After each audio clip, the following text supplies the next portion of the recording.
There we go. Okay. Hello, everyone. My name is Jordan, and here with ODG, and now we name him Channel Trey. He decided to change his name from Pyroquill. You'll recognize him probably from that. Wow, typing a lot. Yeah, I'm trying to get chat up. Oh, understandable. Yeah. Wait, resolution 720? Hell no. No. Oh, I can't change. We just. Oh, okay. Yeah, I just got live.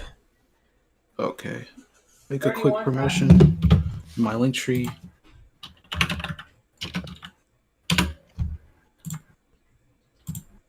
Sending data. YouTube's online. Trovo's online.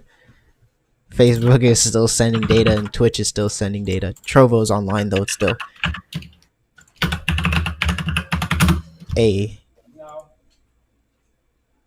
Okay, so back to what I was saying. Hello, everybody. My name is Jordan, and we're here with ODG and Channel Trey. And as you know from Channel Trey, he used to be Pyroquill, and as you can see from the picture, we have decided to change. He's decided to change his branding. So.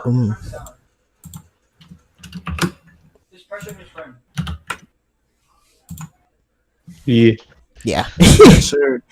And we decided to do it live because maybe hopefully people will interact with us and give us some topics to talk about. So anyways, to start off, I guess let's do our experiences with PC gaming. So we all now have a PC. I sent Trey's PC like a few weeks ago. In August, earlier this August, and it's been almost a month now. And what are your experiences being on a PC and PC gaming, Trey? Shit, I don't even be wanting to cut on my PS4 no more. I got to. I feel that because I played on Switch for so long, and I was like, dude, I have no reason to get off this Switch. And then I got the PC, and I was like, Like all I mainly play these days is the Switch and PC. I hop on the PS4 if I'm meeting up with people or if I'm trying to finish a game. But like on a Friday night or after work, it's either gonna be PC or Switch. Understandable, because PS4 kind of whack right now. There's not really anything going on with PS4 at the moment. What about you, David? Because I know you were an Xbox player. And I'm gonna be honest. On the music side of things, I love my PC. On the gaming side of things, I liked it on my Xbox because I felt like I had a lot more fun with the skill level of people I was playing. There's nothing wrong with me getting better per se, but I don't know. I just feel like the quality of fun is better on console. That is understandable, actually. It's definitely way more sweatier on PC than on console, because on console everybody's casual. Like, well, not everybody, but most of the console community is very, very casual, and they're just here to have fun.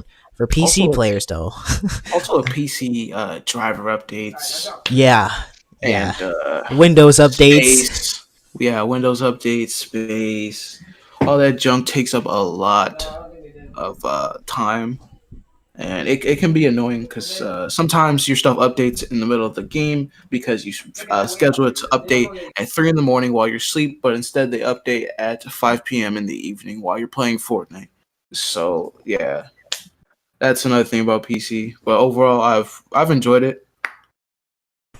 Okay, for me, I guess because I've been on PC for a lot longer, since last year actually, and it was an interesting change, but that's mostly because this was like my first like official like actual desktop computer that was all to myself, and it's meant for gaming, and it's not like meant for really anything else, and it was so interesting. I really didn't like warm up to it in the first year. Like I would still be like, okay, this is cool, but I'm gonna go back and play on my Switch. And now since I've upgraded my PC and everything, I've grown to play on my PC more than on my Switch, mostly because of the graphics. Like graphics, I love the way that games look because games are art, and I love, this is my favorite form of art. So seeing it in its full potential and max beauty is really amazing to me.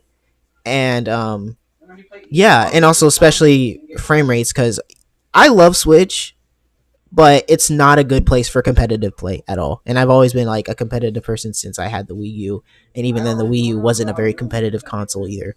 So the change to PC was very good for me. Yeah. It's definitely helped my semi esports career. I'm not really like on the esports team, but I'm the esports media specialist. But I'm still decent at games, so it's definitely helped me along the line. Uh, yeah, but yeah, PC gaming, it has its pros and cons, especially with the drivers. Oh my god, I had so many Yeah. issues with the drivers. Like David even saw me, like, because I had a GPU when I first upgraded my PC, and that was completely fine. And then I upgraded that GPU again to a 5700 XT, which is what I have in my system right now. And oh my god, it took me like almost a week to figure out those drivers, because for some reason it would micro stutter every single time. It was so bad. It was so It bad that the wasn't. games were basically unplayable. Yeah, it wasn't working like at Yeah, all. and I was like, dude, what is going on? And then it also happened again when I upgraded my CPU for some reason. I don't know why the CPU was bugging. Like the GPU just suddenly was like freaking out ever since I got the Ryzen 7 instead of from my Ryzen 5. And it was like, oh yeah, no, we're just gonna mess up the drivers again. Like, why? Why would you do that? You're just giving me more headaches. But yeah, it's been a headache with PC gaming sometimes. So, But so, oh, go ahead. but most of the time, it's pretty good. I have a good time, especially with how smooth everything is. So, Trey, I know me and Jordan recently shipped out your PC.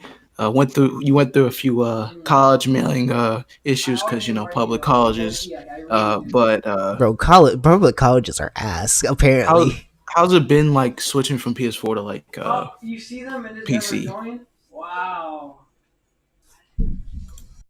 Like since I use a controller for mostly everything, it was a smooth transition, pretty much. Like I have everything hooked up on the desk together, and if I just need to switch, I just move out the HDMI. Boom.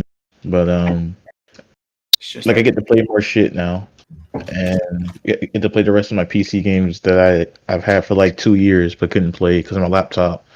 Played them hoes at like 20 frames a second or some shit. Funny story actually. Well, it was funny because when he first got the PC, we first thought that, like, I was so worried because I thought something got damaged on the way to Atlanta, because the way she was handling it when I gave it to her, oh my god, it gave me so much anxiety. I was like, dude, stop holding it like that. yeah. And and then it came all the way over, and he was like, yeah, no video is coming out of the PC. I was like, what are you talking about? And I was like, is the GPU okay? And he looked at it, he was like, yeah, it's okay.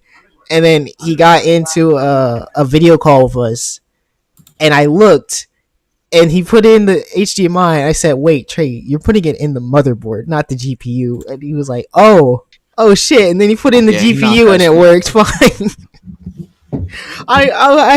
All that anxiety in me just completely went away after I saw that. I was like, oh, never mind. It's just Trey being a doof, having a little brain fart. But now he knows. So yeah, and it's been working fine. He just needs a new monitor or display because he can't see all those frames that it's giving him.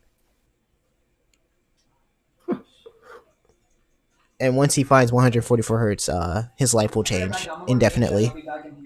Like, Speaking of PC gaming, a game that we've all been playing since we were on console is Rogue Company, but now we don't play it anymore. right. We really don't play that game anymore. Yeah, And fell off, not gonna lie.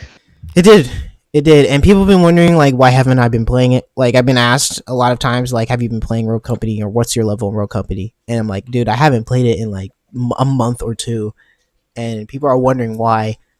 Mostly, because there's no content.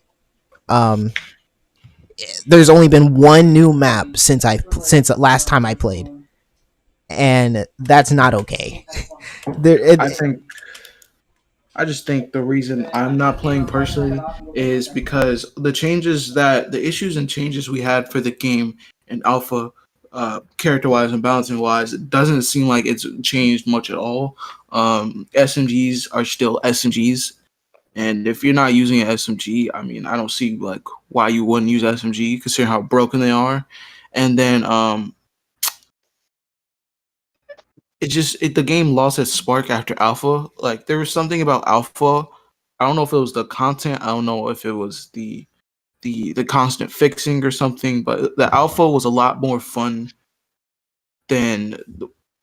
Is this a beta? Yeah, we're in Yeah. closed beta, and Yeah. I can definitely say I enjoyed the alpha way more than the beta. Because the NDA alpha was a lot more fun, mainly because the game was it was really different. Like game's been out like half a year, hasn't it? Like since like Christmas time, if I remember. It's been in testing since November. Yeah, it's been out for a long time. I've been playing it, I think, since December maybe, and I've definitely seen the game go through like good things and bad things. One of the worst change I've seen is the character glitch, but I think they nerfed him. But I think they're in the process of nerfing. It's just the content again is just dry, and I think I want a battle royale mode. I know people are sick of battle royales, and I know this is high res, and I know high res made Rum Royale, and Rum Royale, but I just feel like Battle Royale, I enjoy battle royales, and I enjoy team deathmatch. And another thing about this game, they won't keep extraction in the game, and that's literally the only mode I like. Strikeout is ass because of the map placements, and they still haven't really changed that. Demolition is boring, so I don't see a reason to play this game, especially when Fortnite just dropped a new season, and I could be making beats or something. So, yeah. I'll drop back when they do some new shit, I guess. Let's actually talk about the new season. For what, Fortnite? Yeah, for Fortnite. How do we feel about that? I liked it when it was flooded. I enjoyed it when it was very like 75% water. That was really good change to the map. I really enjoyed it. This season's like season 9 of chapter 1. It's like it's in between a bad. It's in my opinion, it's in between a bad season like season 8 and a decent and a more content and fun season 10 minus the mech. That's kind of where I'm at with this. It's like season 4 of chapter 2 is better than season 1 and 2, but I think 3 is so far the best one. Yeah, I really enjoyed season 4. It's like they just decided, let's make a bunch of questionable decisions and see if people like it. Let's bring back shit no one asked for and take away the TAC, aka the most balanced weapon in the game. It's so consistent because I take it, shoot someone in the head, it does headshot damage. Boom, you know? But now I got pump and combat, which combat is basically like a sniper disguised as a shotgun. And we still got charge, of course, but I don't hate charge. I just like my TAC more. I miss my TAC. I've personally been wanting to vault the TAC for a while, but here's why. Because at the time, right, charge just came out and we had TAC. I voted that we put the charge in blue or more rarity and keep the pumps gray and green. No. I wanted TAC, but I didn't want TAC. Because TAC at the time, like season 3, was just useless compared to the charge. Like I wasn't gonna use it, but I was gonna use it. It's a weird thing I have for the TAC, because my thing was I'd rather have charge and combat shotgun than TAC and pump, because I like those guns more. I mean, I like the pump more than the charge, But I don't know. I've never been a fan of the tack. It's always felt useless for my skill set. But I understand why people use it. For me, And I've always hated the pump. Like I just can't stand the thing. It's too inconsistent for me. Like even if you hit a headshot, it'll either hit for like 176 or 22, and it just annoys the absolute shit out of me. And yeah, I just can't do it. I've hit a purple headshot in creative that should be somewhere between 150 and 280. No, 200 headshot damage, and I've gotten 25 and lost. And that's exactly Um, why I hate the pump. I've enjoyed the charge though, even though it's kind of like the same thing, except you can charge it up. But I've enjoyed the charge shotgun mostly because I have time to like think like in those last few frames of seconds to release it or use my builds and defend myself. Because at least with charge, if I do like hit like only like 3 or 4 pellets on him, I'm still gonna get decent amount of damage at full charge. facts, Meanwhile, facts. with pump, it's you're basically gonna get like 15. But yeah, I've enjoyed the charge a lot. I do miss the tack though because I mean I stopped using tack in season 3 mostly because of the charge. Because I've gotten so good at hitting my shots with the charge shotgun that I Mhm. really hasn't seen a need to use the tactical shotgun. But it was there when I didn't have any sort of charge shotgun in the game at all, and it's been consistent with me ever since. Um, and combats, I used to love them, but now that they got kind of nerfed, they're good, but they're so hard to hit now. It's just really Um, hard. Combats, in my opinion, I'd rather pick up a pump because combats they hit, but the damage output is just not the same. Like it doesn't work for me anymore. Honestly, I just don't like it. Yeah. Oh, and again with Rogue Company, uh, would you be happy? Will we come back to the game if they add a BR mode, a battle royale? Most definitely. Depending on what they do with the battle royale, obviously, it has to be on a I don't know anything that isn't Unreal Engine 3. And they gotta update the game. They have to update the game because people talk about Fortnite being dry, but Valorant and Rogue Company have the same issue. Why am I not playing Valorant? The game's dry. They added like what 2 champions and a few patches, and they ruined the accuracy for standing. It's more accurate to crouch walk than it is to stand still. Oh Uh, yeah, most definitely, and that's also one of the things why I don't play Valorant or CS:GO. It's mostly because of those mechanics, and they're way too close to each other. It's just way too difficult for me, or it's just way too tedious for me actually.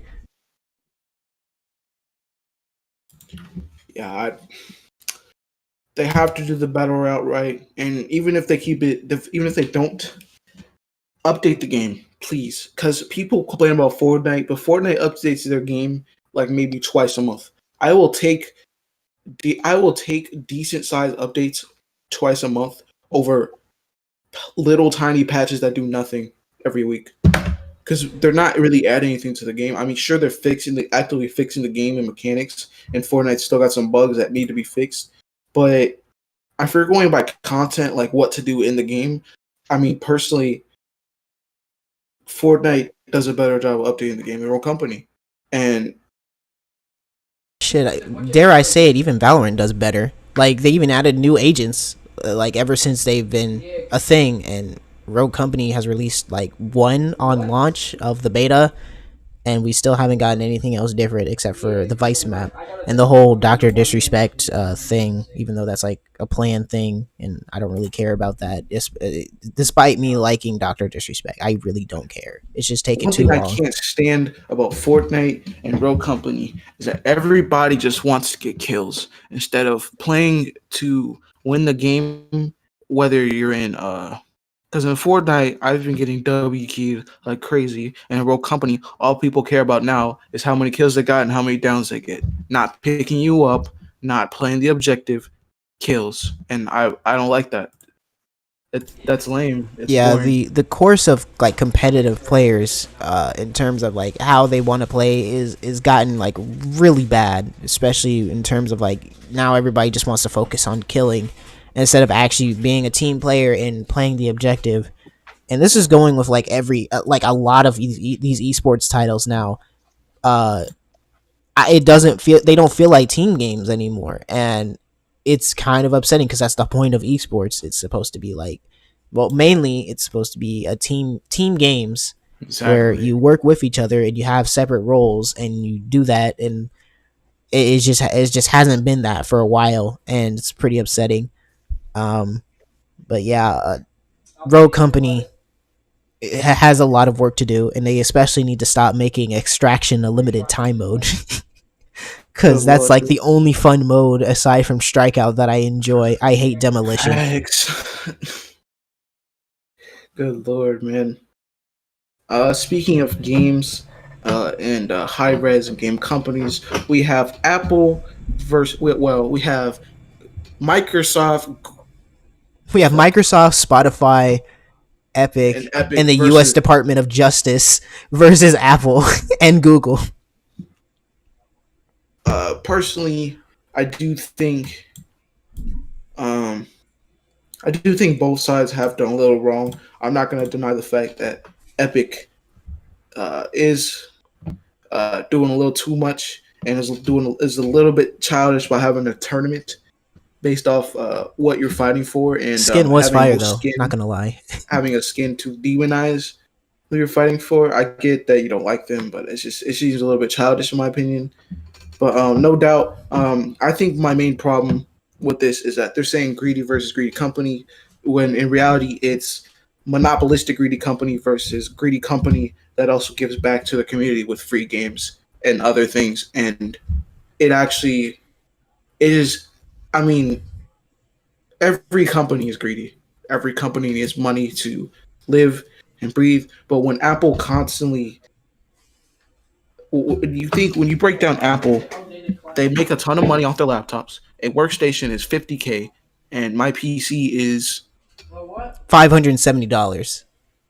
and it runs just as well as that workstation. That's the Yeah, problem here. They're oversaturating their stuff.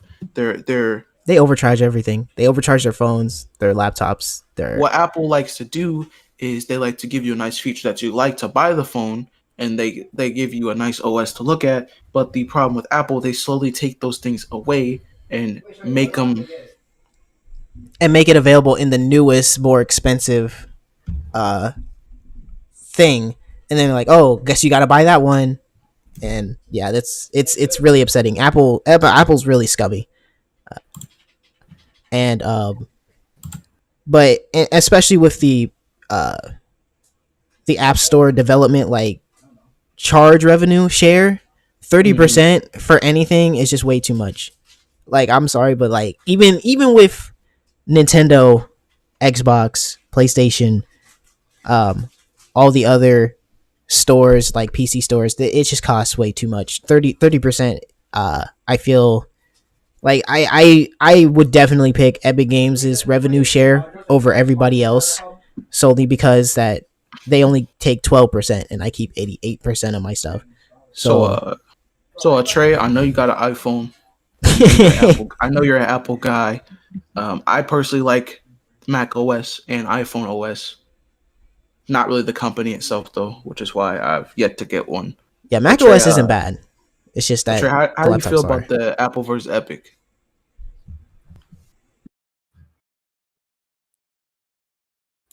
Did Trey die? Wonderful words from Trey. Trey is a really profound thinker, in my opinion. I like the opinions he's projecting with his silence. In his silence, it You know, yeah. silence is everything. You know, Trey, are you there? Or did he go like beat his beat or something? Yeah, Trey's spitting right now. All right, such wonderful words. Anyways, let's go to the games that have changes, and I guess in terms now it would be Fortnite. What about you, David? Because I know you didn't really when I moved in, you didn't really have a lot of games that like you really played, Dude, religiously. I was so disconnected from the world. It was ridiculous. I didn't cuz 5th grade when Jordan moved in, I was a 3rd grader. And at that time, everybody was getting social media. Twitter was popping off. Instagram was Instagram. Snapchat was should never been created. Um, and iPhones were crazy, and everybody was getting that iPhone 5. And I asked my dad, "Hey, can I get a phone?" And he said, "Absolutely not." Uh, and that year, I got an Xbox 360, and I had 5 games. I had Legos, 2K12, Kung Fu Panda, Xbox Live, Connect, and that's what I played. I didn't even play games like that. I'd be watching TV or reading books. I used to read a lot of books when I was younger, and then Jordan moved in, and Everything changed. yeah, he had games, and I was like, oh, that looks fun, and I literally was doing nothing with my time. So games are cool. I started playing games, and eventually I started getting my own consoles and stuff, and started playing too. And yeah, I had no like form of like I wasn't even allowed to watch YouTube because you know how 9-year-olds are with YouTube search bars. So Oh yeah, yeah, I know very well. so I got in trouble and I couldn't use the computer. Well, I could use the computer.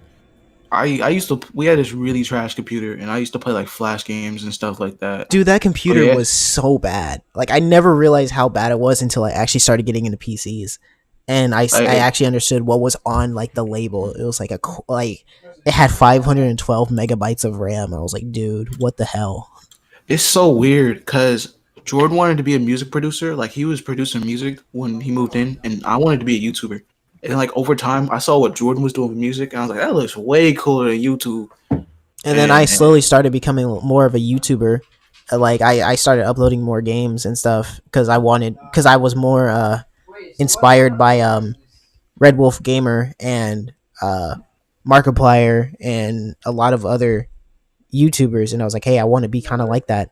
And so I started doing YouTube with a phone camera that was given to me from a hand me down from one of my friends, and then I guess it blew up. Well, now I have better stuff, but I was surprised people even watched me at that stage. I was very shocked. And then David went into music production, and I was very blunt with him with his first tracks, which is a good thing. You need to be blunt with your homies if something is needs work on.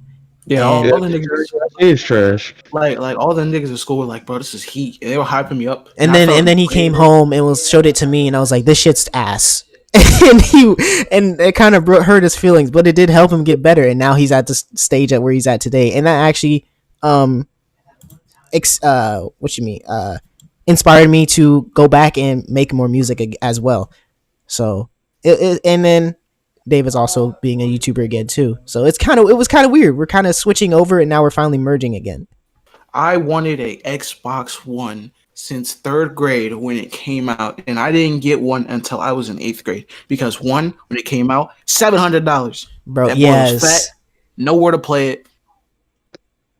Uh, my room was never, ever, ever, ever, ever, ever clean. It It was was like, no, not.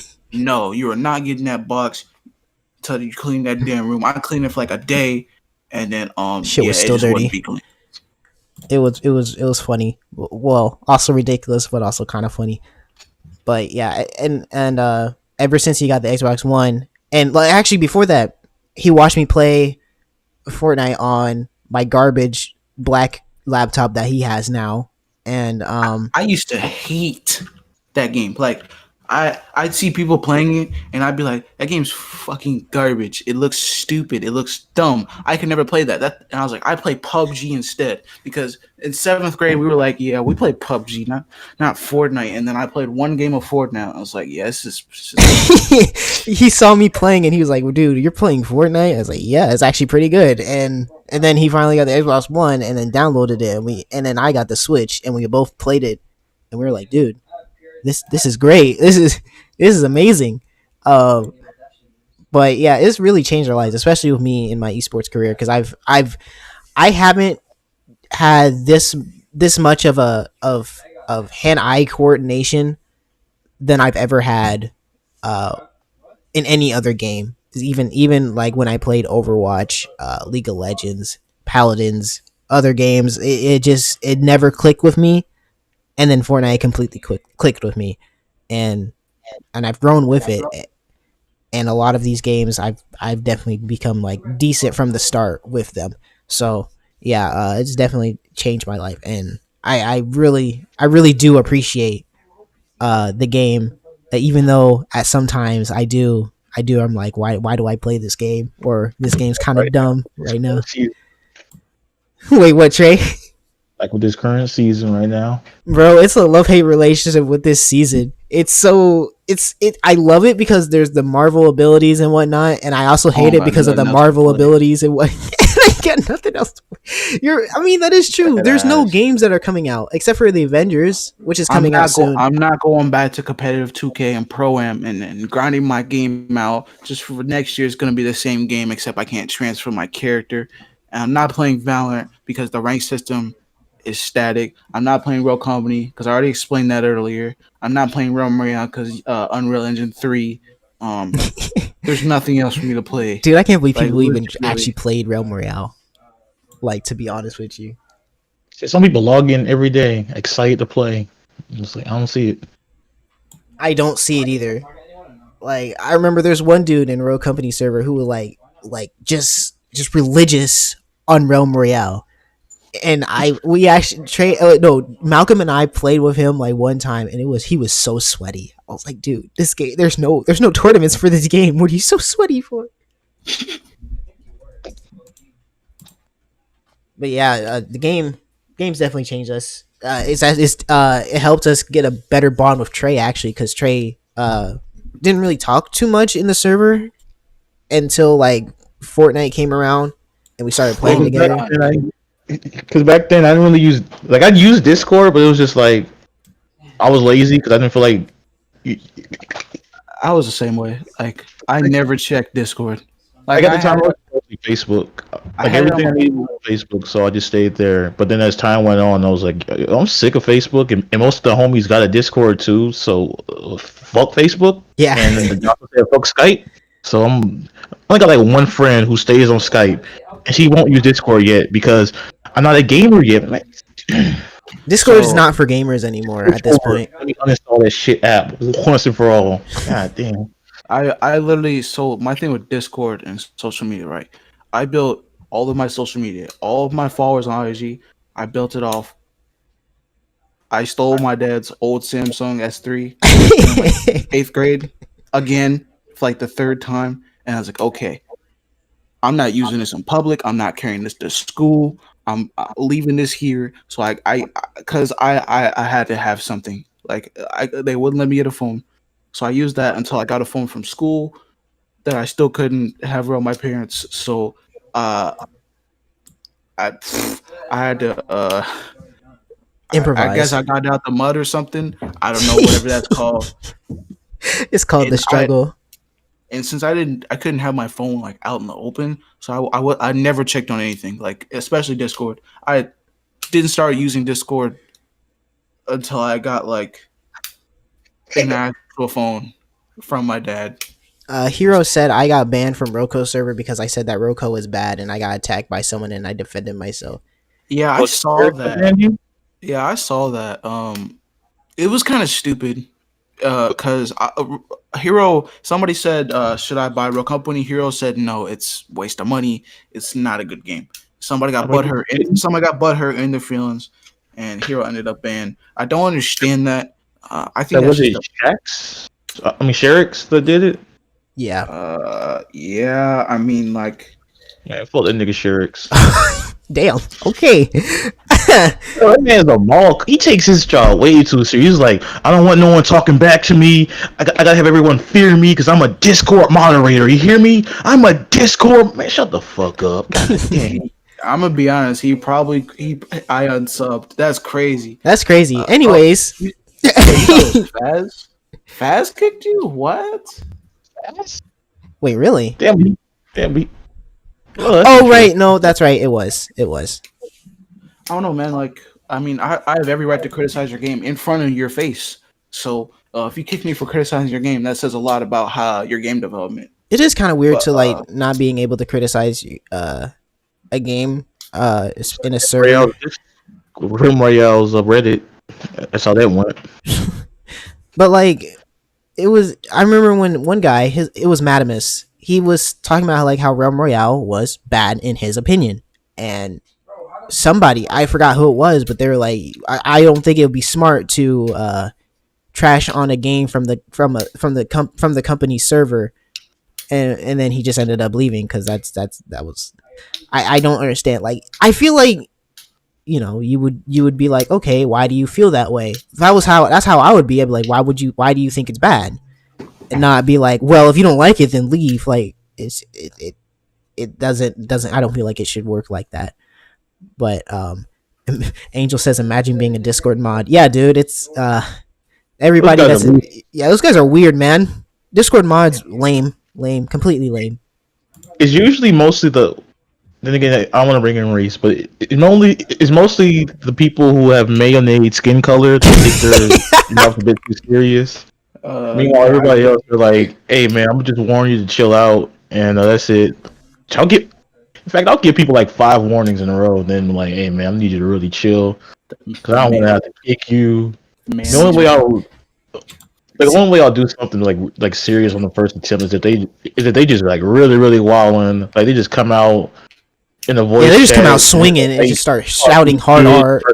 And it's like, man, come on, chill. That's exactly what I do. Okay, so what I do as a Discord mod, if somebody's acting wild, I'd be like, hey, I'm gonna have to ask you to chill out. Like, I be nice about it. I'm not trying to be like super forceful, because then they react better if you're being civil about it. And most of the time, some other people are just fucking idiots. But I'll be like, hey, I'm gonna need you to chill out. Next time, I'm gonna have to do something about it. And then they're like, okay, and they usually stop doing whatever they were doing, and they actually chill out. And if it happens again, of course, I mute them, or I kick them, or I ban them. But banning is a very, very, very last resort, because I'm not ban happy. I hate banning people, but yeah, if I have to, I do. And but yeah, my modding experience or modding method is completely different from other mods methods, and I feel like that's where some of the staff don't like me, I guess, because apparently I'm too soft. So yeah. Speaking of moderators, there are moderators who are also creators, and those creators have servers, but those creators can turn out to be assholes. But those are the same creators that inspired us. Does anybody have any? Well, like to name? like I mentioned before, Red Wolf Gamer, and Markiplier, they've definitely inspired me to become my own creator. And also, I guess in terms of music, I would say Skrillex and Hero Bust. What about you, Trey? I mean, you've just started becoming a creator, so I kind of want to know. Really, it was Markiplier, and it was also this other YouTuber who used to do comedy videos. Let me try to find his channel. I know he starts doing comedy videos now. He does something else. Let's see if I can find his channel. Lil Xan is my inspiration. But aside from that, my other inspiration is a great legend, Johnny Sins. He's pretty good, man. Oh yeah, Johnny Sins is the best inspiration you could ever ask for. I think the people that like creators that inspired me are more musical, because that's what I do. Skrillex, man, that's where it all started for me, man. I heard dubstep, and I was like, how do you do this? This is cool. I want to do this. And then I stopped doing it because the dubstep community is trash and that genre is dead. And then rappers started inspiring me. Like, I think the biggest rapper to inspire me, it sounds stupid, but probably Playboy Cardi, because his like his rock is he's like Uzi and Cardi are like modern day rock stars. You know, they wear what they want, they say what they want, they their vibes. And another person who's like a real life rock star was Juice, and I didn't get into Juice at first because I didn't know he had a whole album out, and then I listened to the album and I was like, yeah, I'm a Juice fan. Like, and I went back and listened to the album of 2017, and I was like, oh, that's dope. And I was like, yeah, I gotta start doing this. And there's like small creators like Just X, Aurora, Odwin. Um, I started listening to Odwin when I was in like seventh grade, and now I'm like a sophomore. And like I've seen like Odwin go from like 10K on SoundCloud to like 50K, like millions of plays and stuff. And it's been really cool. As far as YouTubers, it was like Kobar Armani, who sadly is a certified sex offender. So Speaking of that, sadly, some of our inspirations were bad people. Especially for me, Red Wolf Gamer, which inspired me to make a channel in the first place. They're touching kids. Yes, he was, and I was extremely disappointed. I did not expect it from him. You don't really expect it from anybody that you look up to, and then when you find out, you just feel like you feel betrayed and hurt. A lot of Markiplier don't ever end up like that. Good God, if he's done with YouTube at that point, no. I just uninstall all of YouTube and everything. I'd be done. Or Jacksepticeye, I'd just be done. Another person who also inspires me in a way. Modern Day Leafy is actually really great. I like the styles of his YouTube, where it's just him recording and just saying whatever the fuck he wants on the mic. Oh yeah, I honestly plan to do some of that on my own channel. 2020 Leafy is great. 2016, I see why people can get upset at him. Because he was kind of off the rails. But now Leafy he's definitely he doesn't give a shit, but he's also civil about not giving a shit, if that makes sense. Yeah.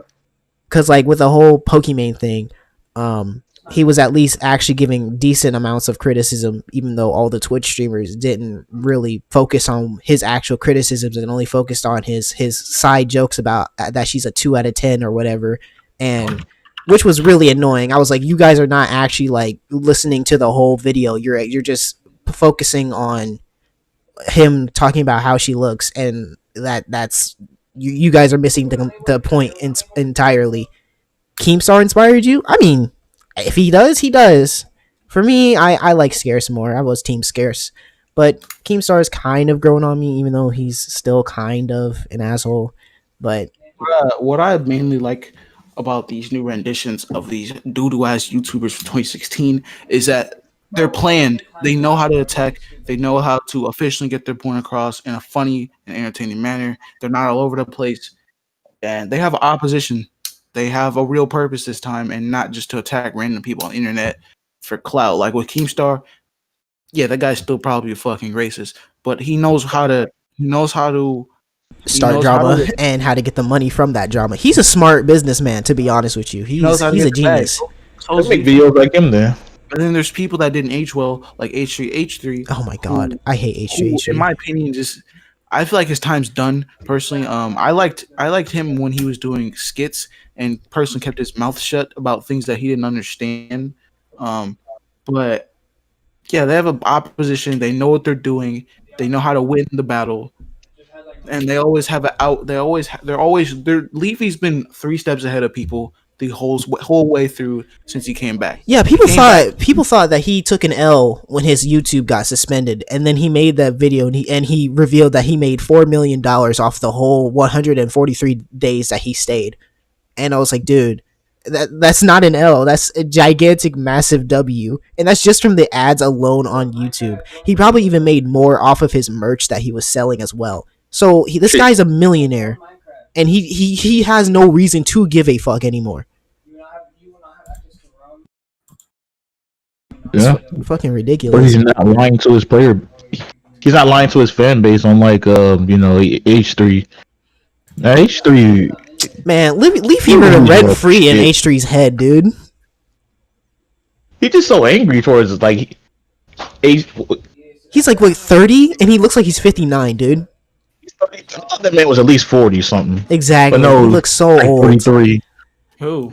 Man, H3. That dude's 30.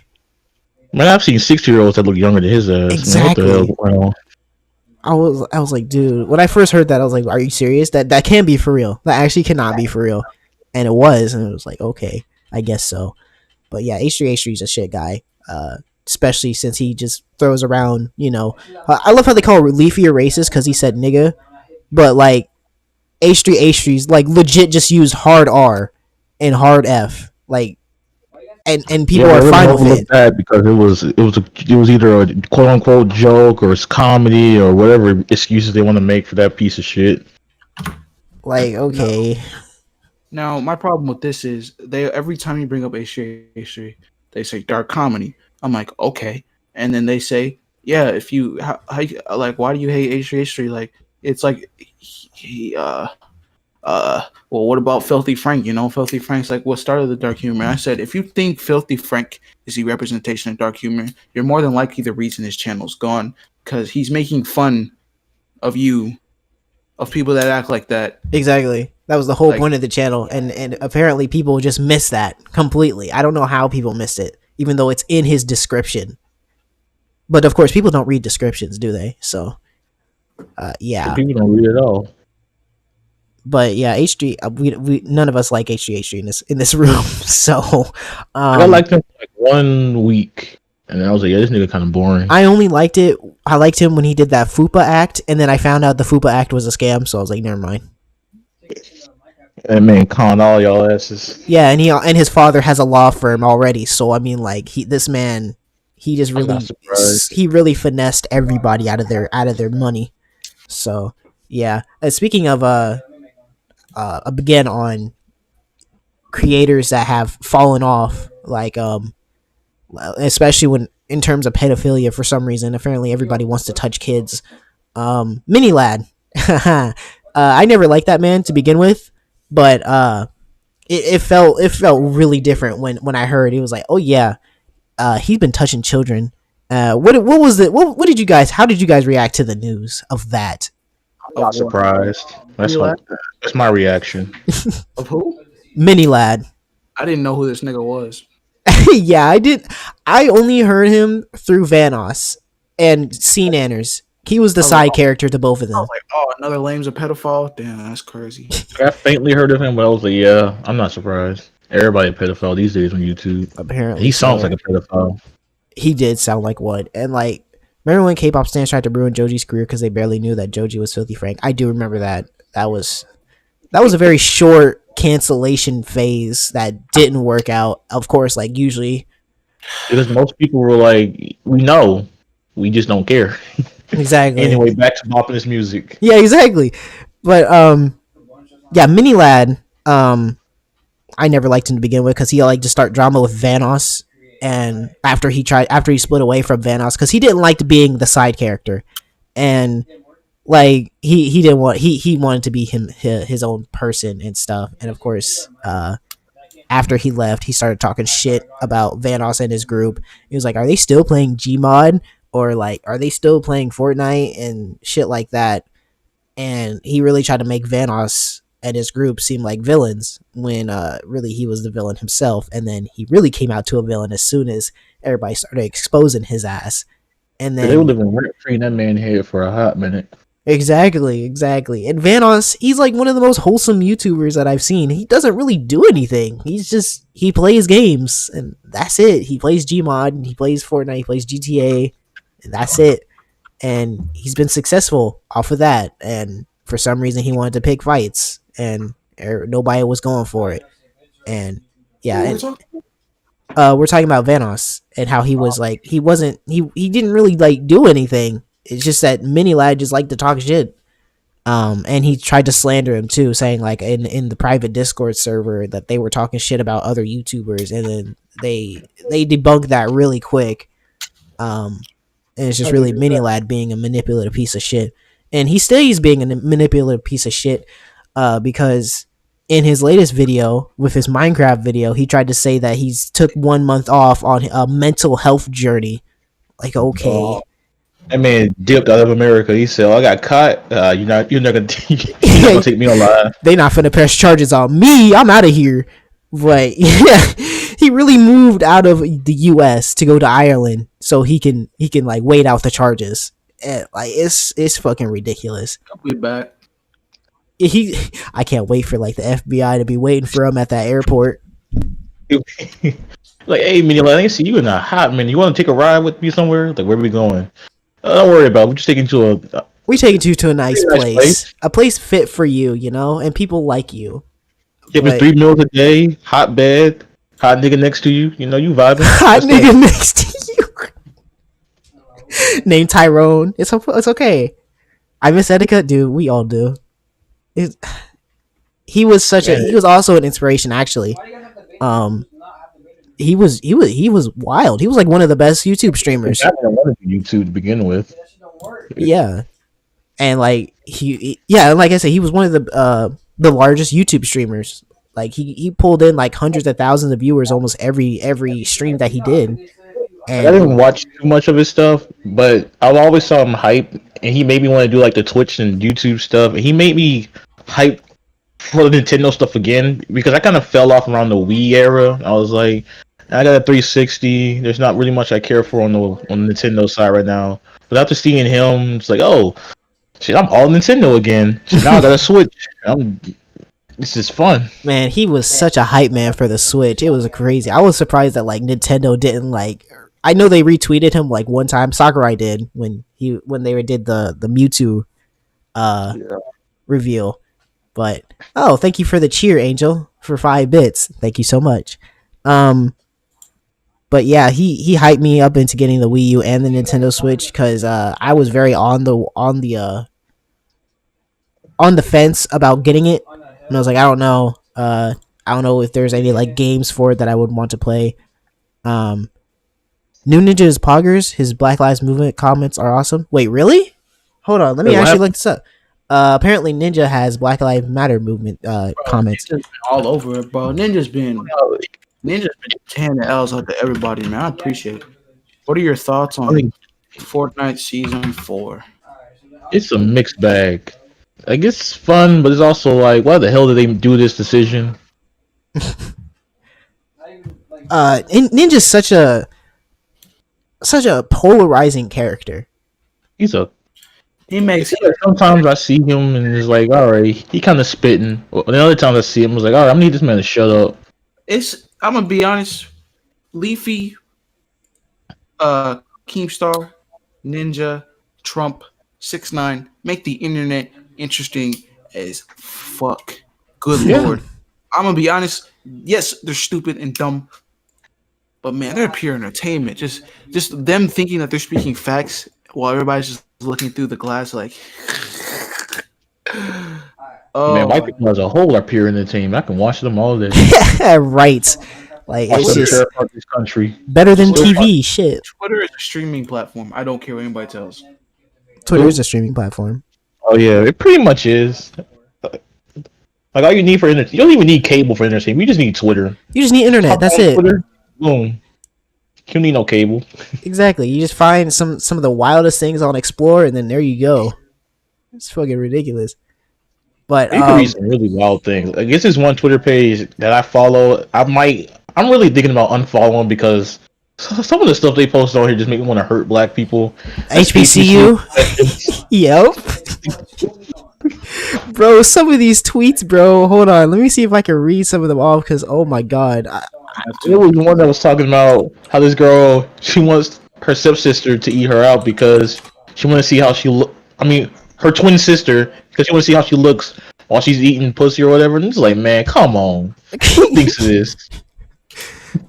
It's fucking ridiculous. And then like something about like some wait, yeah. No, okay, my side nigga nutted in me and then I linked up with my main nigga after and he ate me out. I'm going to hell. Like, I hate y'all. I hate y'all so much. Swing on you for him. Damn, that's fucking it's fucking disgusting. I hate people. And then the sus tweets are so hilarious, especially Corn. And then Karg, he kind of fell off. Karg kind of fell off after he made his YouTube channel, or they. I don't know. I appreciate the YouTube channel because it makes he has these videos which they reference like the old style of YouTube videos and stuff. But aside from that, he's kind of a pass these days. He's kind of annoying. Well, they. We're just gonna go with they. Whatever it is, man, it's kind of annoying. Corn is fucking hilarious though. Like one of them was like, "Take key, fuck these niggas' butts," and then he put a correction that said, "Suck these niggas' nuts." I love Corn. He's great. He's amazing. Shit. Corn be spitting. He really do. Also, how's school's been treating us? That nigga said, I message Gabe's. If you don't stop, he said, if you don't stop being a bitch, you gonna get that girl's number directly. Oh yeah, no. We can also talk about the Bella Thorne thing. That was fucking ridiculous. I'm not even gonna lie. Niggas who got called out, they $200, they kind of deserve it because Bella Thorne, she don't even look all that, and you want to drop 200 on that, you deserve it. It is what it is, man. You just not getting your money back. She's apparently. Oh wait, no, they're getting their money back, but OnlyFans is losing a lot of money because chargeback has a fee to charge back the money because of whatever payment method that they're going through, which is also an issue for PayPal. And so OnlyFans might not make it past 2020 is what I'm hearing. Yeah, since there were like hundreds or maybe even thousands of people that just spent $200, so that's like 200,000 that people would be coming back to get it. Yeah, that was like $2 million. So if every single person who dropped 200, and depending on the fee that they have to charge back for that's more than $2 million just gone out of OnlyFans. And yeah, they get folded. Yeah, so we can all thank Bella Thorne for that. I mean, in all fairness, right? Whether we think it's worth paying or not, they paid for it, they wanted it, and they didn't get it. So, like, it's funny to laugh at. It's nice to laugh at. Yeah, it's good to laugh at, but then like you feel bad for the people that like actually have like decent OnlyFans. Like not. I'm not when I'm talking about decent OnlyFans. I'm not talking about like the pornography ones. I'm talking about like the people that actually interact with their fans. Awesome show. You know, this is the thing that the site was meant for. Yeah, but then all these girls came on like, "Hey, man, I got titties. Let's sell that." I mean, props to them too. They're getting the bag. I'm not gonna disrespect that. They're also getting the bag, but like, yeah, I think the baddies on there and looking real nice. I wouldn't pay for it personally because I'm not paying $25. I'm good. I pay $25 for a picture. I can just hop on a site and see like hundreds of videos at like 1 second. But you do you like hustle? There's people out there. Yeah, shit. I've been thinking about doing it myself too sometimes, and I'm like, man, the money's looking real good. I told my girlfriend like, hey, look, I know other guys out there are like, don't make an OnlyFans, but look, babe, I'm keeping it a buck. It's hard out here, so if you make an OnlyFans, just do what you need to do. I'm gonna be in that motherfucker too. So exactly, that's what I said to mine as well. I was like, hey, it's gonna be a couple effort if we decide to do this. So the way I pitched it was like, I said we can make our own separate ones, and then we can collab on a third one, so we can just triple the profits ideally. Yes, sir. And if it works, it works. Angel said games doesn't make me feel happy anymore, bro. Man, you know what? That's a good point because everybody takes the games too seriously now. But who takes the games too serious? Just gamers in general. Like there hasn't been like a game that's released where people just want to have fun. Yeah. Like Fall Guys is a perfect example. It's like, hey, it's a fun game just for fun. Everyone just have fun. Now we got esports. Now we got hackers. Now we got people just trying to take this way too serious. Like, man, come on now. Dude, I literally watched Critical compete in a tournament. Huh?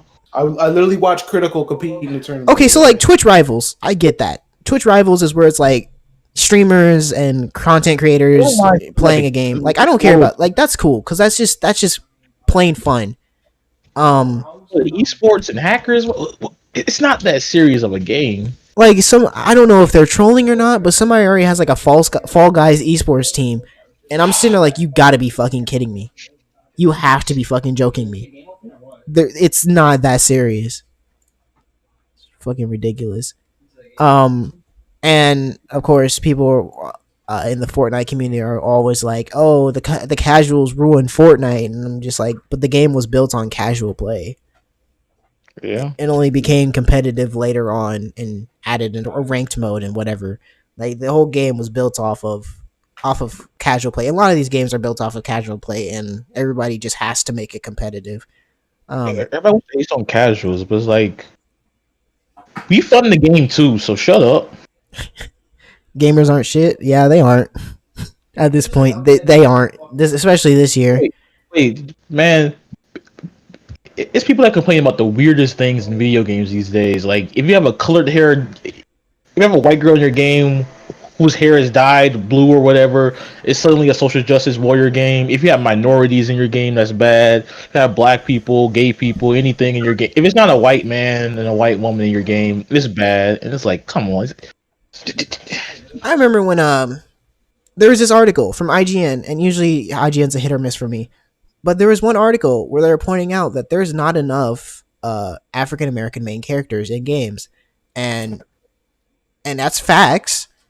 And people were upset. They're like, "Why would I care about the character's color and shit?" And I'm just like, "Listen, I get it. You're white and you don't have to worry about this shit. But I would love to be represented as a main character in a video game. That'd be pretty nice." Like it's a different perspective for white people who are just straight because they always have their demographic always in the game. You never have to worry about it.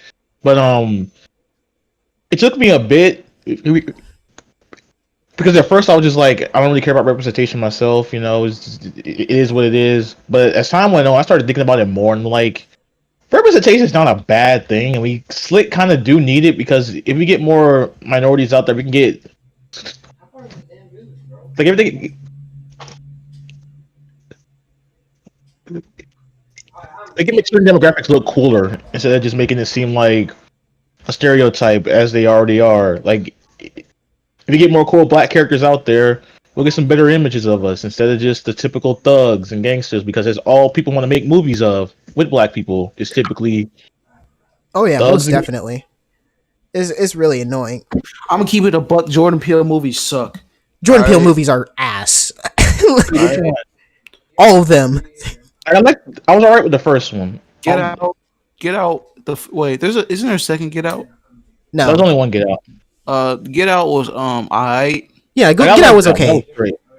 Us? I mean, no, it wasn't Us. It was Us was weird. It's like, what the hell is going on? Us plot didn't make sense. Like everywhere. Like, I appreciate the effort. I'll give him that. Like, I'll say, hey, you know, at least he's trying to make these movies instead of being like Tyler Perry. Yeah, they're better than Tyler Perry movies, for sure. Good guy. Tyler Perry. He always makes the dark skinned guy a villain and a light skinned woman a villain too. And it's like, man, what you hate dark skinned men for? Yeah, like that. His whole like director type of deal is so colorist. It's ridiculous, and like black people are okay with this. Like, it's just. I mean, basically, how he's going about being, I guess, colorist is saying, well, dark skinned people don't get enough attention, and that's kind of been the narrative throughout 2020. So of course people are going to follow that narrative because he's manipulating the narrative of the current year to fit his agenda. So I'll take no attention over just constantly making us the villain. Yeah, definitely. If you don't care, why are you commenting on it and complaining? Exactly. It's so weird when people are like, don't care, and in the comments I'm like, you obviously did. If you took the time to comment that you don't care, you would have just kept scrolling. And yeah, but we definitely need way more representation, especially with like games that have character creation. We actually talked about Trey and I actually talked about this a little bit earlier. I think this week. Black Desert had a new character, and black people. Game clean as hell. Those niggas got the freshest cuts I've ever seen in a character creation game. And it was fucking ridiculous. I was like, these are from Korean creators, like Korean I mean, devs. like the hairline was on point. The arc was clean. It's like, God damn, who did this? Facts. Oh my god. Wait, did you see the picture that Trey sent? I remember seeing it. Yeah, but it was so fucking hilarious. I was like, dude, how? And like, I'm just real. It's really sad that Eastern devs have a better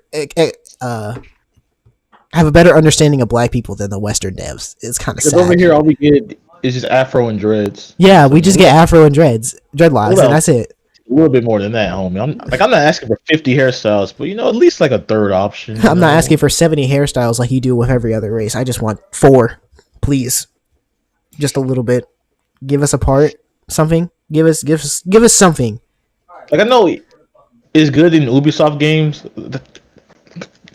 Picking Division 1, I was making my character. It has a pretty good hairstyle. Like, forget the twist hairstyle that I got right now, except it was like shaved on the side. I was like, okay, I like it. It's clean here.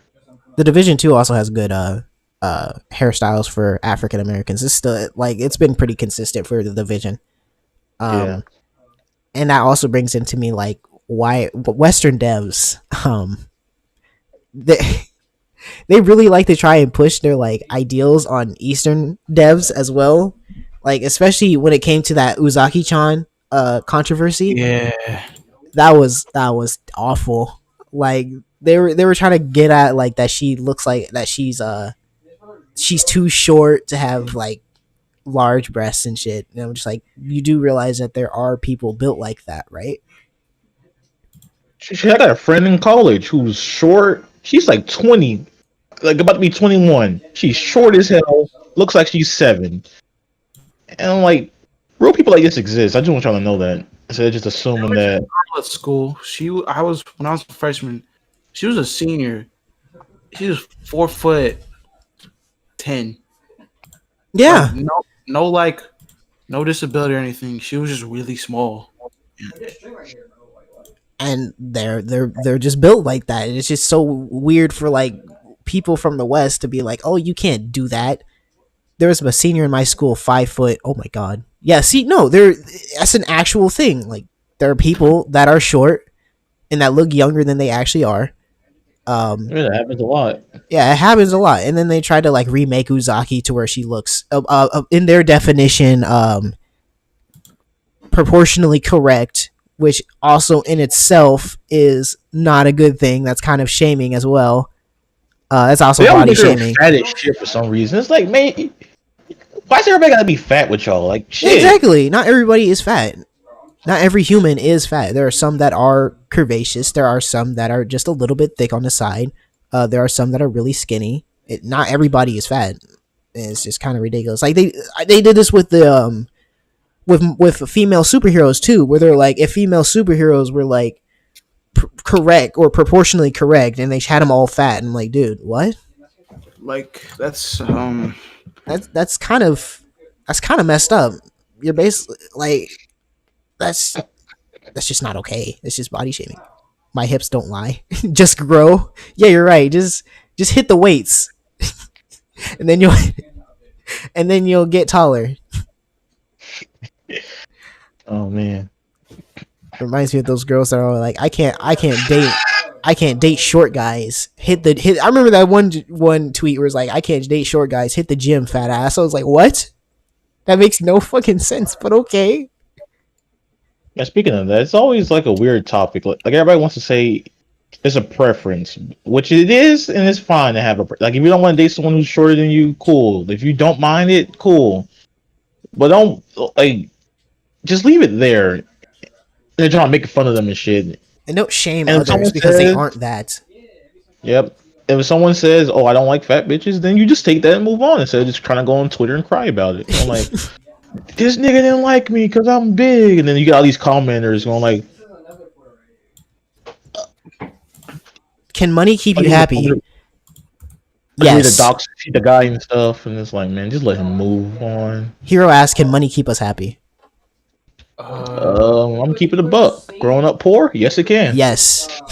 Came up from the mud, yes. Me personally, unlike these other two, I've been fortunate enough to have like everything, like not everything, like in terms of what I wanted, but like food, table, clothes, shit Like like I've that. had that, but it's just But now maybe that I'm a money is, huh? now that I'm a musician, yeah, money is yeah, I want money, like 100%. I kid you not, if I blow up like Nick Mir, I'm dropping out. I don't care. Like I'm sorry. like growing up, I've had everything I always asked for, aside from when it was time to get a PlayStation 4 or Xbox One.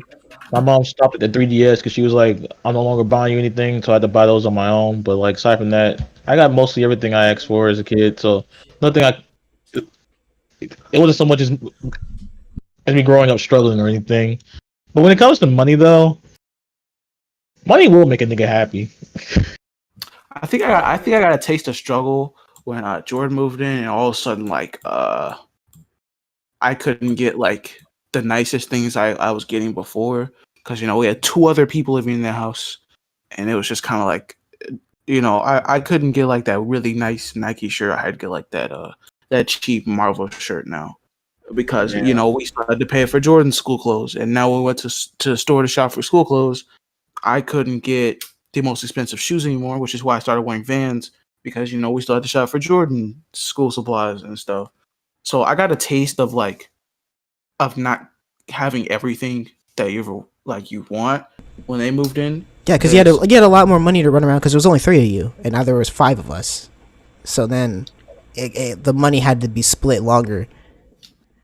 And I think the worst financial year was when my mom got cancer, and I was like, we couldn't get anything, man. Yeah, no, it was a bad. That was a bad. We year. couldn't get shit, man. It was horrible. I will be right back. I think I just got called, but Okay. yeah. But in terms of like for me, like it was kind of like Trey, but like for me it was kind of worse because I couldn't get anything that I wanted. I had to get used everything, especially hand me downs, a lot of hand me downs, and we went to like Goodwill for a lot of my clothes, and it was definitely a struggle because we were only like living off of Section 8 for living and EBT. It was a lot of a struggle, but so I was still happy because my mother was a very good person. She made sure that me and my brother stayed happy throughout our whole time. That even though we were financially not okay, we were definitely below the poverty line. But she somehow found a way to keep a smile on my face, and she still had to found a way to have a smile on her face. But yeah, I've always money for me. It would definitely make me happy because it was. I mean, at the same time, I would also be kind of happy without it because I found a way to be happy without it. My mother also helped me find a way to be happy without it.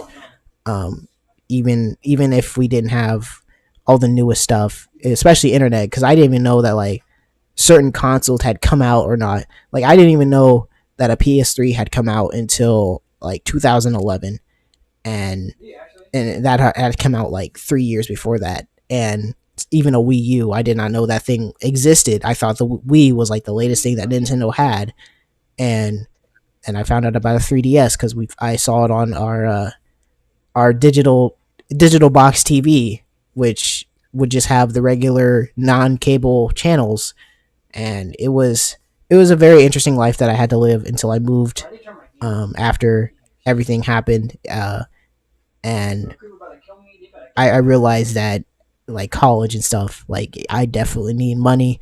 And I found out how living was like, and I definitely needed money there. So yeah, I would say that money would make me happy, but at the same time, I would be indifferent if I was living a decent like income life. Like I wouldn't feel like greedy enough to be like, oh, I need more money. Because right now what I have, I feel like I'm pretty content with what I have. But yeah, money, I guess it'll be yes and no for me. But yeah, Like oh, go ahead, Trey. I mean, like I grew up with With my mom working a job that she kind of likes, but if she could work anywhere else, she'd take it. But she always made sure that me and my sister got what we needed first, and then like if we wanted something, it'll mostly be for Christmas. Like I wouldn't get anything outside of Christmas unless it was like clothes, which I was fine with because mostly everything I wanted was coming out like around the holiday season anyway. So, so like as far as money goes, I'm pretty much accustomed to not buying shit unless it's like absolutely necessary. And for like those one times I feel like wanting to just spoil myself, but even then, like apparently I'm cheap when I spoil myself because other people will drop like a lot of money. Well, the most I'll spend on myself when I'm spoiling is like probably a good 50, maybe a good 60. Like if I just got that money with me, I try not to really spend too much. Yeah, So me neither. if I have, so like I wouldn't be picky with a lifestyle. I just pretty much be straight with as long as I have enough to survive and a little bit extra to have fun with, I'm cool. I don't really Right. need like millions because that's just unnecessary to me. Yeah, just definitely unnecessary. Hero said, I just feel like people that never went through real struggle are the ones that say it can't buy you happiness. Yeah. Rich kids, it's like money can't buy you. Man, shut the fuck up. You got like 12 iPhones, a whole car right now. Even though you can't drive for another 2 years, Bro, you got a actually, Lamborghini sitting funny thing, outside. because there was somebody when I was talking about when I was on a video about like how to increase like FPS in my games, and somebody, and then the creator was like, I only have an i7 8700K, and I was like, oh yes, that's only a $300 CPU, no worries. And then this kid was like, ha ha ha, I have an i9. If you love, like, kid, you probably didn't even buy that i9. I'm gonna be honest with you right now. And uh definitely it really like the perspective really does change if you were uh or if your life was born on in a silver with a silver spoon in your mouth or You not. just get everything. And there's Yeah. other niggas out there who have to like, struggle Yeah, and some or people just who can't just afford never all make these. it out. Yeah, like I know some people.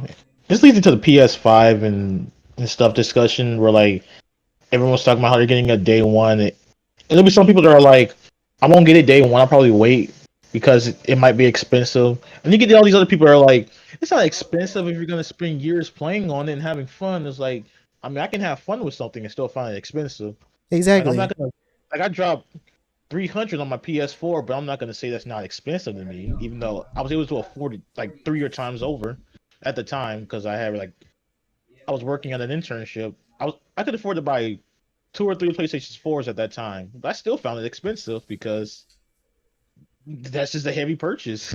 Yeah, it's a heavy purchase. Like I like for of course for those high class families they're like, "Oh, that's not a lot. I could just drop this and then be done with it." But like when it comes to middle class and lower class, of course, that's a whole like investment. That could be as much as the rent for next week or for next month. Like Yeah. it's just a lot, and it seems like a lot of these people, especially gamers, don't seem to understand that, and they always throw around, "Oh, just get a new monitor or just get a new PC." Like, okay, are you gonna pay me to get it? Because I don't have that type of money right now. And there was that actually one animation that Trace shared, and I actually shared it along in the Rogue Company server because people started poor shaming people for no reason, and that actually pissed me off. Like that was one of the only that's one of the only things that actually pissed me off ever. Like it will piss me off the most is poor shaming. And it was this animation where this girl was like, my phone is so old and broken," and then this guy was like, "Just buy a new one." Yeah, that And one. yeah, and she was like, she got this little face on, and she went to go get one, and it's like, "Your card declined," and looked right back at him. It was just like, exactly, like it's not easy for everybody. Come on now. Yeah, see, like I feel that because like I knew for like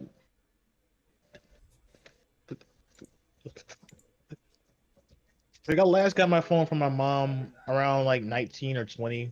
I think it was 19 when she bought my last phone for me. And ever since then, I've just been buying my own things. Yeah, And exactly.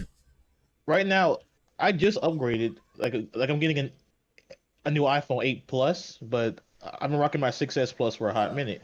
Now, there's some people out there that are like, "Are you still using a 6S in 2020?" It's like, I mean, yeah, it cuts on, types, calls. I mean, no offense, but using a 6S 2020.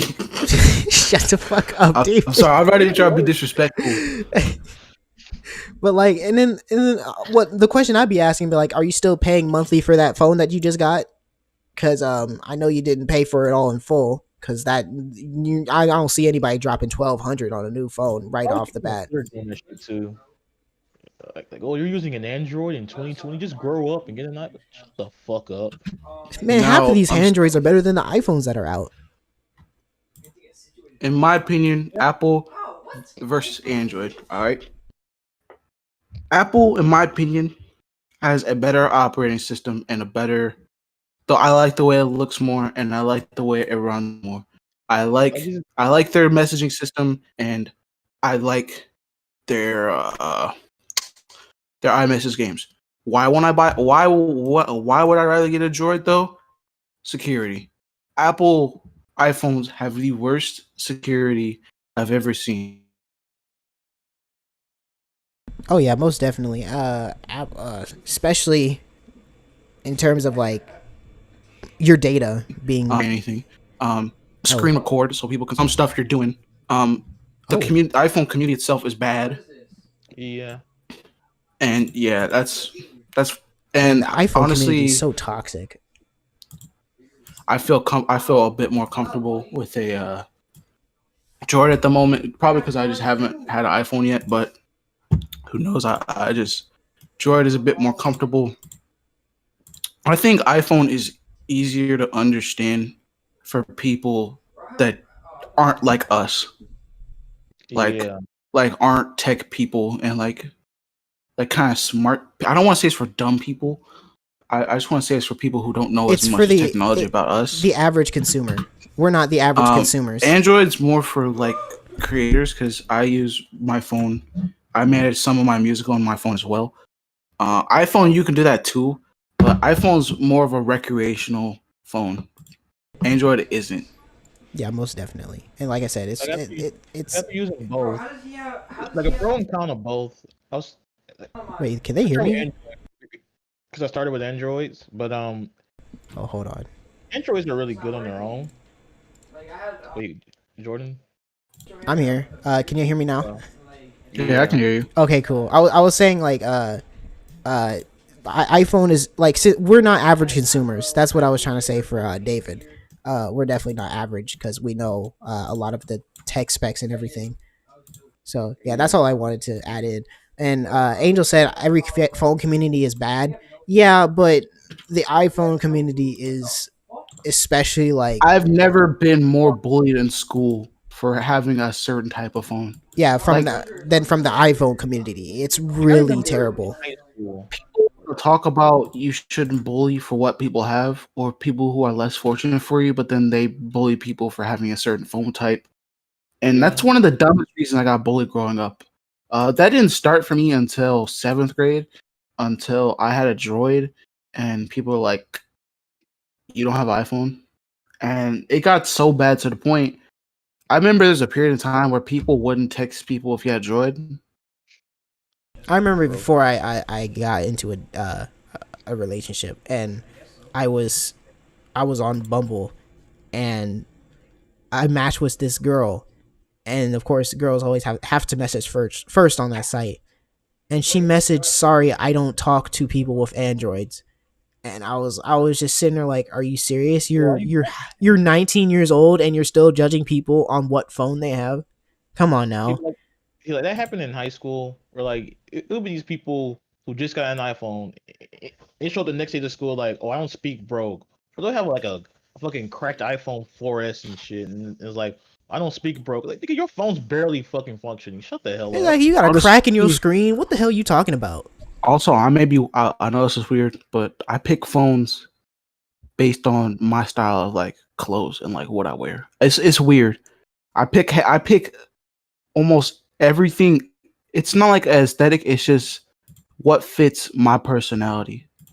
Because that's how I kind of think. Like when I didn't pick a PS4 because I was like, I've never been a PlayStation person, and plus, like, I just can't see if I can't see myself using it, like a Droid, like a trash Droid. I can't pick anything that is an LG or Samsung, in my opinion, because like Google Pixel would fits me well. iPhone, I also feel like fits me. AirPods especially fit me, but my AirPods are broke. I don't like headphones that much. I mean, I like headphones. I don't like wired earbuds. They're trash, in my opinion. And Yeah, I stopped using wireless. Wait, I was gonna talk about the pro and con since I've had both types. But Android is really good because you can do a lot of customization with it. There's just a lot.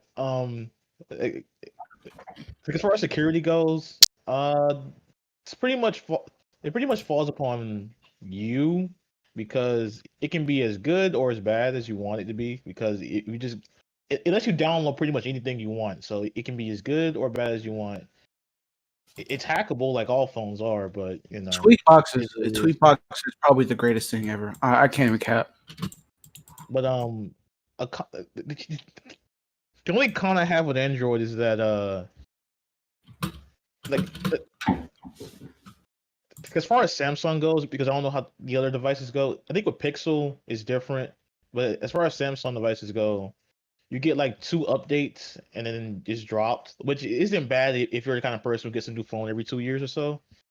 But if you let they keep a device longer, then you won't get those updates as much. So that's pretty much the only con I have with it. But aside from that, I like it. It's customizable, simple, great.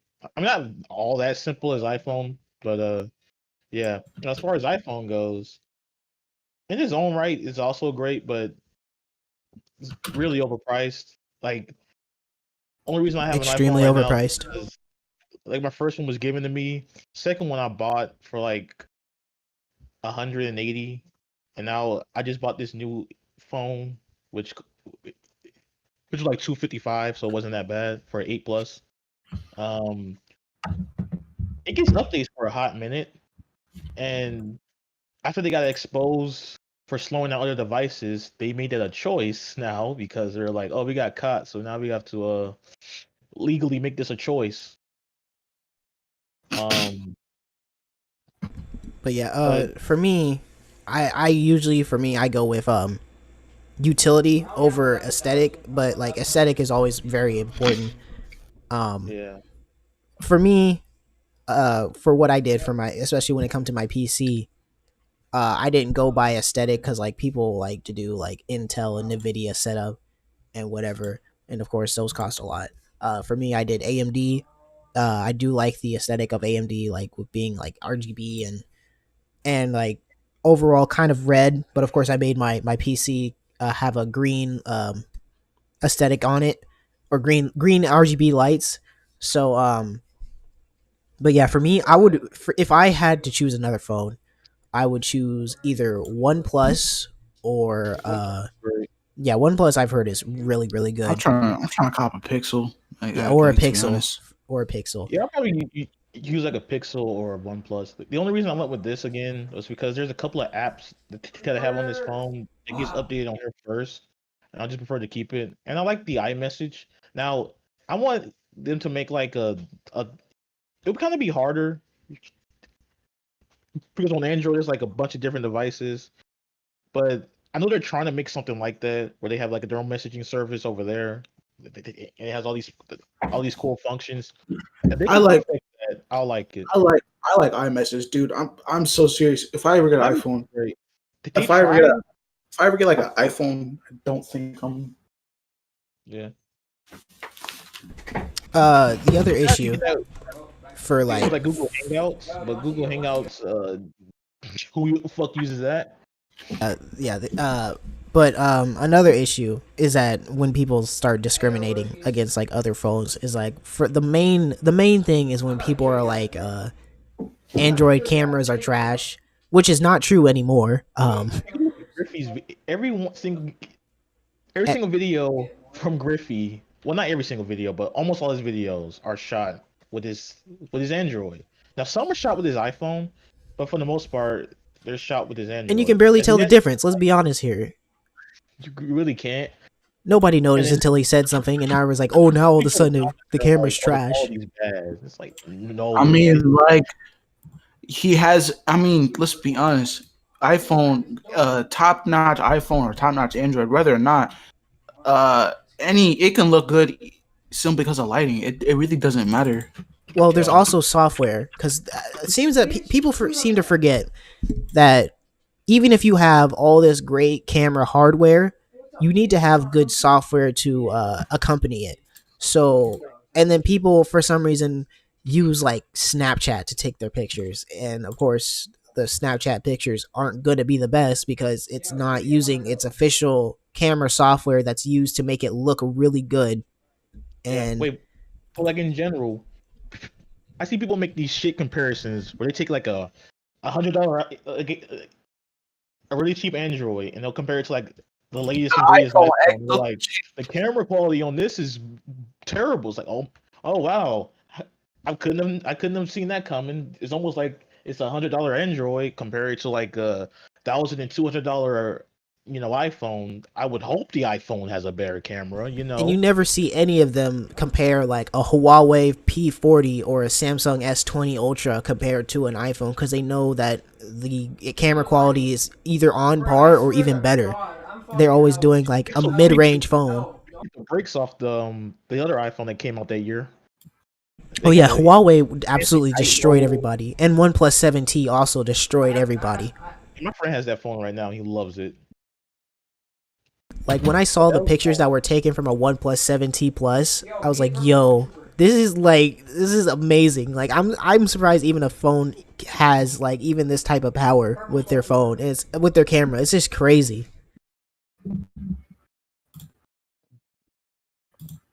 But yeah, pretty much the only reason why I chose to go back to iPhone again is maybe because I like the Apple messaging service, and there's a couple of apps that I like to use on there that that's either only on iPhone or just gets updated first on iPhone. Uh, But if I were to switch back, I wouldn't mind because I'm cool with both devices. I kind of like Androids more because it's a bit more freedom. Unlike on iPhones where you can only download stuff from their store, which is a security measure. But yeah, honestly, only reason I want an iPhone is so I can get Tweetbox. Because Tweetbox is really cool. It's like it's great. the best cracked apps, and It's pretty like good. I'm gonna just I get tried it. Tweetbox, Spotify Premium, SoundCloud Premium. I've used that before. It's a pretty good service. I mean, I have Spotify Premium on my Android, like cracked it, but it's not. It doesn't work as well as Tweetbox. Like I still have to go through. I can't like it's RNG based on if I can like shuffle play like regular Spotify or listen to it like regular. It's inconsistent, but it's Spotify Premium. Yeah. Angel said that he was bullied for having Skechers. Oh yeah, shoes is another thing. That one's ridiculous. That one's actually just stupid. Shoes. There was this I'm one moment in middle school when I let these people punk me out because I had these polo shoes and people kept calling them fake. So I scraped like I scraped the logo off, and I was just like, I wish I didn't do that because those shoes honestly look pretty good, and I'm mad that I let some niggas like punk me out like that. But as time went on, I just told them I didn't give a fuck. I will only knock you for your fit if you start knocking me for mine. Other than that, I really don't care what you're doing. I mean, unless you come to school like the dumbest fit of all time, like Yeah. actually stupid, I'm gonna clown you a little bit. In terms of shoes, I've never let people punk me out of shoes, but I've definitely never wanted like I've never liked Skechers and like generic shoes just because I always thought they were ugly, and Yeah. I always thought like, and since we had money, I was just like, why would I pay $20 for that of poor quality when I could pay $70 for Vans that are better quality? And dude, I remember in fifth grade, I got clowned so bad because I showed up to school with gray Vans, and I said, y'all gonna be wearing these by the time we in middle school. Watch, I was right. I was right. I wore Vans way before people did, and people called them generic shoes, and now everybody's got a pair. Yeah, it's really ridiculous how I've been a trends all of a Vans. sudden everybody changes their opinions. It's just like nah. I've been a Vans sneakerhead since like 5th grade. I have 1, 2, 3, 4, 6 pairs of Vans in my house that I I wear. started wearing Vans in high school because I would see Nikes and Adidas, and I'm like, I mean, they look nice, but it's like I like the simple styles that they have at Vans. It's just it's not extra. It gets old seeing Nike and Adidas over and over again, and Jordans. Nikes. Okay, I like certain Nikes that look weird, but they're like a vibe. Like like Air Maxes, like the ones with like a weird squiggly line going on them. I don't know if you've seen them. I'm gonna send a picture in Discord, but they're so cool. And like, I just like shoes that people don't normally think they're gonna wear. Like like different shoes and sneakers, bro. I've never owned a pair of Jordans, and the reason is my dad refuses to buy anything from Michael Jordan. So Understandable. I'm kind of bummed I about don't like Jordans because they don't. First off, they don't look that great to begin with, and plus Jordans are overrated. Nobody wears they Jordans are. anymore. I still see people hype them up, but it's just like a lot of people are being robbed or It's usually the older. Like, just stop. They're just shoes. I mean, I consider myself a small sneakerhead because I really like shoes. I think like shoes say a lot about you, Yeah. but at the same time they don't. Like I don't think I'll ever buy a pair of Jordan Brand shoes. I think I'll just get. I want to customize my Vans and stuff, bro. Because Vans are honestly like the sickest looking shoes. And another thing about shoes I've always hated is like, oh, people wear gatekeeping clothes in general, like Thrasher, Metallica, rock bands and stuff. And I wore one Thrasher shirt. I've never worn it again because I got sick of people saying like, you don't even skate, bro. And I said, you wear Nike sweats, but you don't play basketball. You wear Nike long socks, but you don't play soccer. You wear Jordan basketball shoes, but you don't play basketball. You wear you wear Adidas track jackets, but you don't run track. What's your point? You wear Fila shoes, but you don't do cross country. Like, it just doesn't make sense. They look good, so I am going to wear it. Like, I hate people who just take clothes a bit too serious in terms of like band merch or anything. Like, I don't think you know that band at all. It's like, man, it's just a shirt. Who cares if they like the band or not? Exactly. They pay for it, so fuck it. Yeah, they're still supporting whatever person that you like, so I don't see what the issue is. It's kind of ridiculous. Personally, if I ever blow up and get like a fat check, I don't see myself buying any other shoe other than like Nike sneakers and Vans and like hoodies. The only other shoes I'll buy aside from Vans are like Pumas. Those are for the running shoes because those running shoes are really fucking comfy and they look pretty good. I like the sneaker Pumas. They're pretty. It's underrated. Like, it's a really good brand, and their shoes are comfy to run in. I don't like wearing them. I don't like the way I don't like the line. To be honest, I'm just like, I don't know, man. I don't know which one came first, but like either which way it goes, it just looks like they could be like just straight copy offs. Like, damn.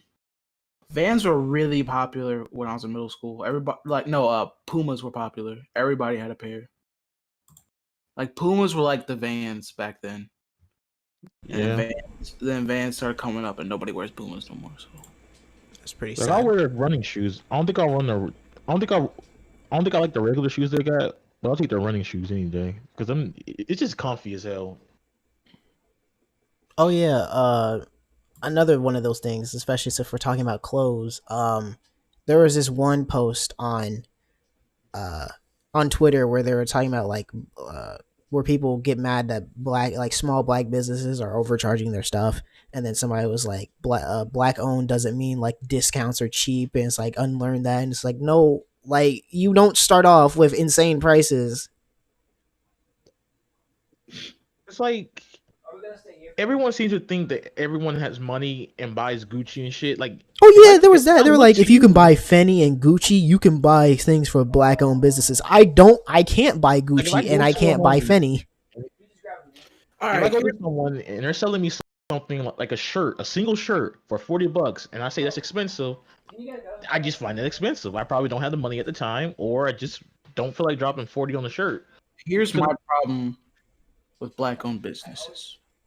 What they're selling you this. I'm not saying that all black people are like this. I'm not saying that at all. I'm saying from my experience from buying from black-owned businesses throughout the black community near barbershops and shit like that. One, it's probably stolen. It's probably illegal. Like, I don't know, TV, Netflix with like infinite amount of Android boxes, most definitely Android boxes. Those aren't allowed. And then if it's a established business, it's, I hate to say it, but those white guys, it's they black. Fuck. It's not the same quality of, like, if I go Kohl's versus some black owned business downtown, right? That black owned business most likely doesn't have the same quality of clothing as Kohl's does. So I'm gonna shop at Kohl's because I prefer quality. I mean, that it's just that simple. And most black owned businesses are either drop shipping other people's ideas and stealing them. Looking at you, Ray and Soldier Boy. I mean, look at Raycons. It's a quote unquote black owned business, and they drop ship and stole their product from somebody else. And it's not like okay, so drop shipping is not illegal, but it's definitely frowned upon, especially since like they're trying to bring it off as their own thing.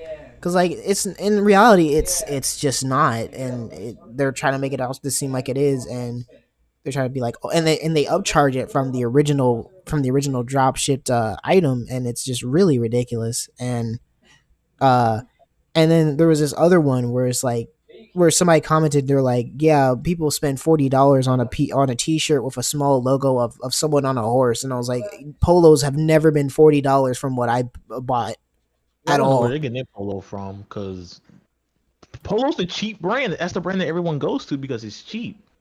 Exactly. Especially like school uniforms and all that, you get polo because it's affordable. Exactly. Angel said he bought some Raycon earbuds and damn, they were shit. I believe it. Because I heard about, because I've watched a lot of these videos about Raycon's like actual reviews, and I've heard that they like the spectrogram. It's supposed to be like a very equal balance of like bass, treble, and all those high mixes and stuff. And Raycons is they amplified and lowered the treble. They amplified bass and lowered the treble by like a shit ton. Like all you hear is bass, and now it just sounds muddy and awful. And it's like when you're at like a gas station and you hear that black guy rolling up in his 1979 Bentley with the trash ass speaker, and all you can hear is bass. You can't even hear what he's saying, and it's shaking the whole like entire area. It's just and also the latency between like you and the device is insane. It's like 400 milliseconds on Android and iOS, and then like 700 between you and Windows. It's ridiculous. It's just Raycons is not. I heard it was just not good, and I almost bought some, and then I saw the reviews and I was like, nah, never mind. And I'm so glad I didn't, because that was. I have these $20 earbuds. They were dead ass better than Raycons. They had better bass and the music was clear to listen. That's really sad. That is extremely sad. So I guess if you were thinking about buying Raycons, very research, please. Raycons please are research. popular until people realize they're ass. Yeah, until people started giving out real reviews of Raycons, because they came out of nowhere. Nobody knew where they were from, and they started like sponsoring every YouTuber that you know, and I was just like, dude, what is this? And apparently they got testimonies from several celebrities, and I'm like, I've never heard of any of these celebrities talk about Raycons, so I went to go look them up, and yep, they're drop shipped. Wonderful, just ridiculous. Well, it has been almost 2 hours. This is probably the longest podcast that we've ever had. Facts. And that is really good because it was live, so we had actually other topics to talk about, because our chart was actually really, really small, so super small. But I guess we're gonna end it here. Thank you all for watching, for the viewers. Angel, Hero, all the others that were chatting in the chat. And it was actually streamed upon multiple platforms, so uh, you can watch this on anywhere. But I guess we're gonna go end it here. Thank you all for watching. Thank you, Angel. Thank you for. I really hope that this stream was actually like not terrible. But yeah. Anyways, I guess we'll see you all in the next one. Bye bye.